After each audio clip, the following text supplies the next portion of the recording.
राज्यपाल।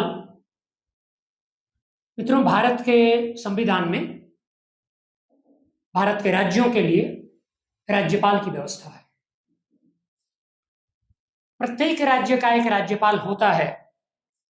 ये आर्टिकल 153 में है कि प्रत्येक राज्य का एक राज्यपाल होगा, किंतु वहीं पे लिखा हुआ है कि एक व्यक्ति दो या अधिक राज्यों का भी राज्यपाल नियुक्त किया जा सकता है। साफ लिखते हैं कि there shall be a governor for each state, but the same person may be appointed as governor for 2 और मोर स्टेट्स।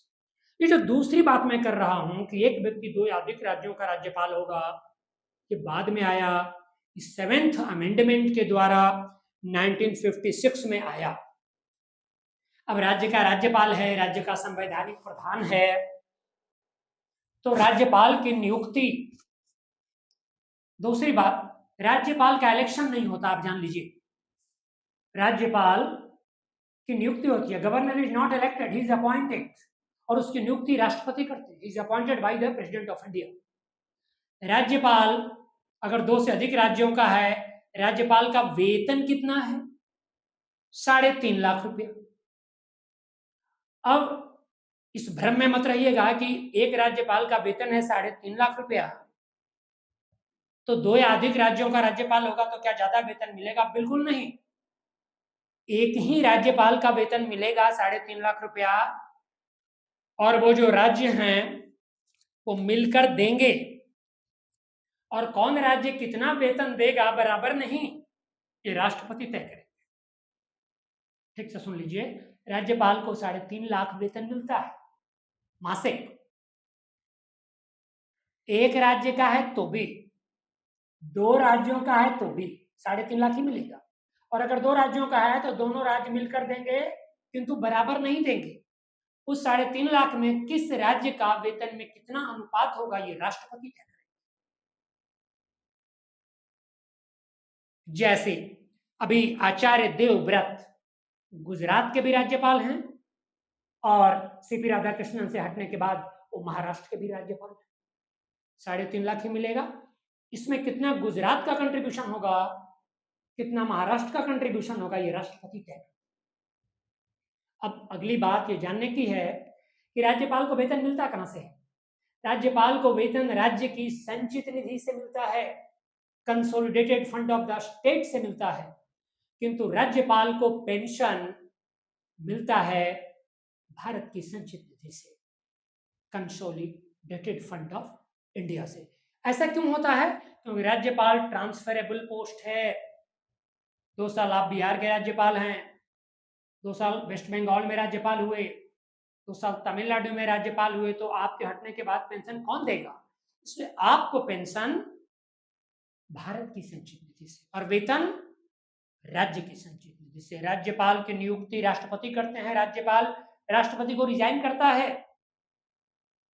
और राज्यपाल हो कौन सकता है, आपके दिमाग में आ रहा होगा। पहले तो इसकी पढ़ने लिखने की कोई योग्यता नहीं है, पहली बात। बस 2 बातें कहने को, उसे भारत का नागरिक होना चाहिए और 35 वर्ष का हो चुका हो। He is a citizen of India and he has completed the age of 35 years. किंतु व्यवहारिक रूप से राज्यपाल बहुत पढ़े लिखे लोग होते हैं। जितने राज्यपाल राज्यों में हैं, 90% पीएचडी है, उच्च दर्जे के पढ़े लिखे ये लोग हैं, महान विद्वान हैं। आप इनको देख लीजिए। लेकिन व्यवहारिक तौर पर है कि राज्यपाल होते कौन हैं? राज्यपाल वो लोग होते हैं जो केंद्र सरकार की पार्टी के लिए बहुत काम किए हैं, और पहले बहुत थे लेकिन अब उनकी हैसियत राजनीति में एक्टिव परफॉर्मेंस अब नहीं है। तो प्रधानमंत्री जो राष्ट्रपति के नाम से बनाए जाते हैं, रिकमेंड तो प्रधानमंत्री ही करते हैं, केंद्रीय मंत्रिपरिषद ही करता है, उनका नाम भेजते हैं। और आप याद कीजिए, कल्याण सिंह जी उत्तर प्रदेश के मुख्यमंत्री हुआ करते थे। जब बाबरी मस्जिद डिमोलिश हुआ तो आपको याद होगा, अगर आप उस पीढ़ी के हैं तो, नए हैं तो सुन लीजिए, 1992 में बाबरी मस्जिद डिमोलिश हुआ,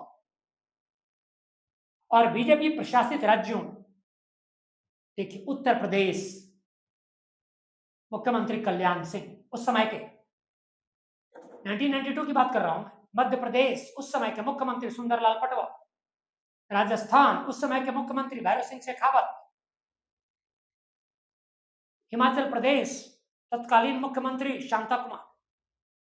चारों राज्य सरकारों को केंद्र सरकार, Narasimha Rao was the prime minister, वही थे, उन्होंने उनको डिसमिस किया था। ये वो लोग थे।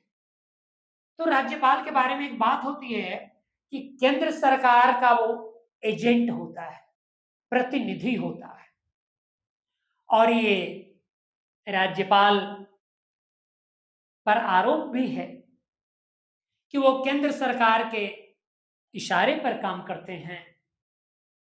तो राज्यपाल को कितना पावर है, क्या एग्जीक्यूटिव पावर है, क्या लेजिस्लेटिव पावर है, क्या वो अध्यादेश जारी करता है, कहां वो डिस्क्रिशनरी पावर का यूज करता है, विवेकाधीन शक्तियों का, इस पर बात होगी सेपरेट वीडियो में। इस पर बात होगी कि सरकारी आयोग ने राज्यपाल के पद की स्वायत्तता को मेंटेन करने के, ऑटोनॉमी को मेंटेन करने के लिए क्या सुझाव दिए, और बात होगी आगे के वीडियोस में कि क्या राज्यपाल के पद को समाप्त कर दिया जाना चाहिए।